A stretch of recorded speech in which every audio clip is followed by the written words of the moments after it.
Pensez à une voiture. La voiture à laquelle vous pensez est sûrement peinte de votre couleur préférée. La peinture ne sert pas uniquement à embellir la voiture. Son objectif principal est plus important, empêcher la rouille. Lorsque le fer et l'acier sont exposés à l'oxygène et à l'humidité, ils vont rouiller. La formation de rouille est due à la corrosion du fer et de l'acier. Le terme corrosion est un terme utilisé pour décrire la dégradation d'un métal lorsqu'il est exposé à l'environnement.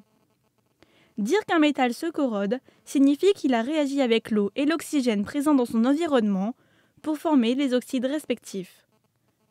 On peut le démontrer avec cette simple expérience. Mettez un clou en fer dans 4 tubes à essai. Remplissez-en un avec de l'eau du robinet jusqu'à ce que le clou soit recouvert. Remplissez-en un autre avec de l'eau du robinet et ajoutez une demi-cuillère de chlorure de sodium, du sel de table. Mélangez bien pour vous assurer que le sodium soit complètement dissous. Remplissez le 3e tube à essai avec de l'eau que vous venez de faire bouillir et ajoutez une petite couche d'huile. Faire bouillir l'eau permet de retirer l'oxygène dissous et la couche d'huile empêche l'oxygène de se dissoudre à nouveau. Dans le dernier tube à essai, ajoutez une cuillère de chlorure de calcium.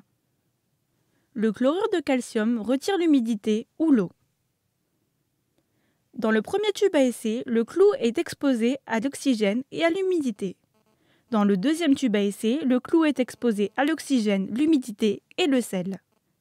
Dans le troisième tube à essai, le clou est uniquement exposé à l'eau. Dans le 4e tube à essai, le clou est uniquement exposé à l'oxygène. Fermez les 4 tubes à essai avec un bouchon en caoutchouc et laissez-les reposer pendant 2 ou 3 jours. Vous verrez que les clous des tubes à essai 1 et 2 ont rouillé. En particulier que celui du 2e tube à essai a rouillé plus que celui du premier tube et la rouille a même sûrement commencé à s'effriter. Vous pouvez peut-être voir un précipité rouge-marron au fond de ces tubes. Les clous des tubes à essai 3 et 4 n'ont pas rouillé. Que s'est-il passé? Le fer a subi une réaction d'oxydation en formant de l'oxyde de fer 3 hydraté, appelé rouille. Le sel et l'acide agissent comme des catalyseurs dans cette réaction. C'est la raison pour laquelle le clou du 2e tube à essai forme plus de rouille que le clou dans le premier tube. La rouille peut revenir assez chère s'il faut toujours remplacer les objets faits en fer et en acier. On peut éviter ce phénomène en peignant les zones exposées à l'oxygène et à l'humidité. C'est ce qu'on fait sur les vélos et les voitures. Une autre méthode consiste à ajouter une couche d'huile ou de graisse. C'est ce qu'on fait sur les chaînes de vélo. Cela aide à lubrifier les parties mobiles, réduisant ainsi les frictions et donc ralentissant le processus de rouille. On peut également empêcher la rouille en ajoutant une protection sacrificielle. Cette méthode s'appelle galvanisation. Regardez ce tableau de réactivité. Le zinc est plus réactif que le fer.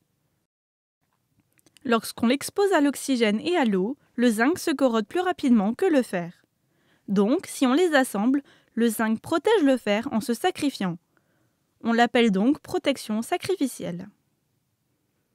Cette méthode est utilisée pour empêcher la rouille des bateaux. L'oxydation du zinc peut être décrite par l'équation suivante. Le processus de galvanisation offre d'autres avantages que la protection contre la rouille. La couche d'oxyde de zinc formée peut être retirée et le zinc exposé peut s'oxyder à nouveau en protégeant toujours la coque en fer ou en acier.